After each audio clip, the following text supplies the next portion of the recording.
नमस्कार सर्वांना. तर बघा, उद्या लक्ष्मी पंचमी आहे. या दिवसाला अनन्यसाधारण असं महत्त्व आहे. या दिवशी माता लक्ष्मीची पूजा केल्याने घरात सुख, समृद्धी आणि धनप्राप्ती होते आणि वर्षभर आपल्याला पैशाची कमी भासत नाही. त्यामुळे उद्या विधिवत माता लक्ष्मीच्या मूर्तीवरती आपल्याला अभिषेक करायचा आहे. त्याचबरोबर भगवान विष्णू यांची मूर्ती असेल, श्रीयंत्र असेल, त्याच्यावरती विधिवत अभिषेक करून आपल्याला त्यांची पूजा करायची आहे. पंचमी तिथी ही रात्री 11:49 संपणार असून आपल्याला रात्री 11-11:30 पर्यंत माता लक्ष्मीची सेवाही करता येणार आहे.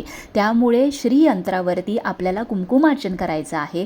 11 पाठ श्री सुक्ताचे आपल्याला म्हणायचे आहेत. 1 खेपा कनकधरा स्तोत्र हे घरात मोठ्याने लावून द्यायचं आहे आणि 1 खेपा व्यंकटेश स्तोत्र उद्या म्हणायचं आहे.